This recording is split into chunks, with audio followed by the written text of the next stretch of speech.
बिस्मिल्लाहिर्रहमानिर्रहीम। अस्सलाम वालेकुम नाज़रीन, मैं हूं आम शहरी आरिफ हमीद भट्टी।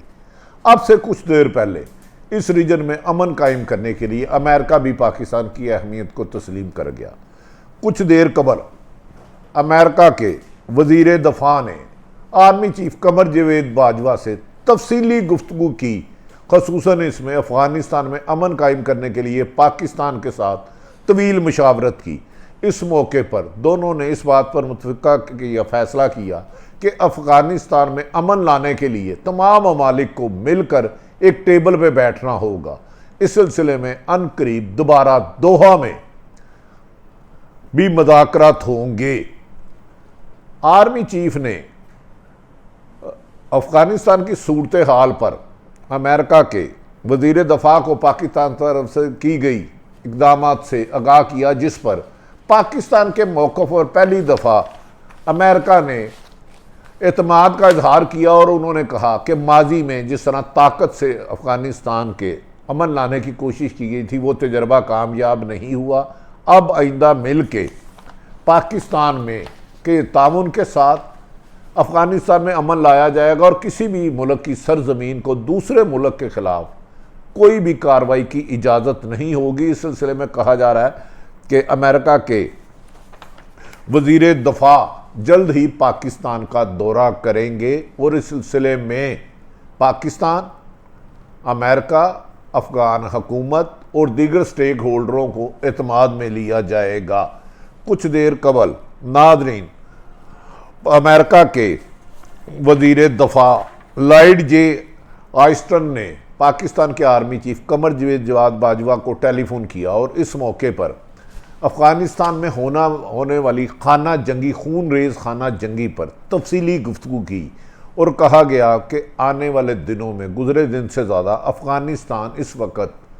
जंग की लपेट में है और आने वाले दिनों में इसके लिए मज़ीद हालात ख़राब होते जा रहे हैं। इस मौके पर अमेरिका ने पाकिस्तान के आर्मी चीफ कमर बाजवा की काविशों का भी एतराफ़ किया कि उन्होंने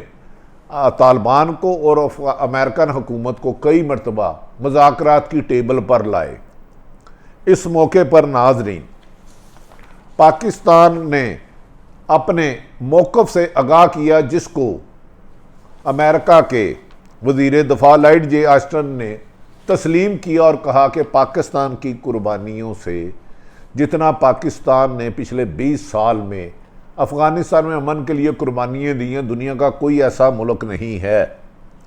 इस मौके पर नाज़रीन कहा जाता है कि अमेरिका के सदर जो बाइडन ने भी अफ़गानिस्तान के ऊपर अपने हाथ खड़े कर लिए और उन्होंने कहा है कि मादी में उन्होंने अमेरिका फ़ौज की 2 नस्लें वहाँ जंग के लिए भेजी, अब अपनी वो तीसरी जंग को किसी भी सूरत में अफ़गानिस्तान में जंग का हिस्सा नहीं बनाएंगे। और जो बाइडन ने बज़ाहिर कह दिया अफ़गानिस्तान को भी, अशरफ गनी को भी, कि आने वाले दिनों में वो अमेरिका से ये उम्मीद ना रखे कि अमेरिकन फ़ौज वहाँ आकर तालिबान के ख़िलाफ़ लड़ेगी और वो अफ़गान हुकूमत के किसी भी शख्स के ख़िलाफ़ वो जो अपनी अलहदगी की तरीक़ चला रही हैं उनकर ख़त्म करेगा। तर्जमान पेंटागन जॉन कुर्बी का कहना है कि अब अमेरिका ने यह फ़ैसला किया है कि अमन के लिए कोशिशें करेंगे, ताहम अफ़गानिस्तान में शिद्दत पसंदों की पनाहगाहों पर ख़ात्मे के लिए हर मुमकिन इक़दाम किए जाएंगे और जिसके साथ पाकिस्तान के साथ भी इंटेलिजेंस शेयरिंग की जाएगी। उन्होंने कहा शिद्दत पसंदों के लिए कोई नरम रवैया नहीं होगा जो अफ़गानिस्तान का अमन तबाह करते हैं। और इस मौके पर पाकिस्तान ने अमेरिका के वज़ीर दफ़ा लॉयड जे ऑस्टिन को भारत की बाज़ दहशतगर्दी में मुलव्वस होने की एविडेंस भी पेश की, जिस पर अमेरिका ने यकीन दहानी कराई कि वो भारत को कहेगा कि अब वो इस रीजन में अमन कायम करने के लिए अपना किरदार अदा करे और दहशतगर्दी के फ़रोग़ को जो उन्होंने ट्रेनिंग सेंटर कायम किए हुए हैं अफ़गानिस्तान में उसे बंद किया जाए, क्योंकि ये आग ऐसा लगता है कि अब 2 मुल्कों से ज़्यादा निकल कर तीसरे मुल्कों में भिड़ जाती है। जबकि अफ़गान हुकूमत के मुखालिफ जो एक दड़ा है जो अलहदगी की कोशिशें कर रहा है, वो रोज़ बरोज़ 8 के करीब सूबाई दारुल हुकूमतों में कब्ज़ा कर चुका है और अमली तौर पर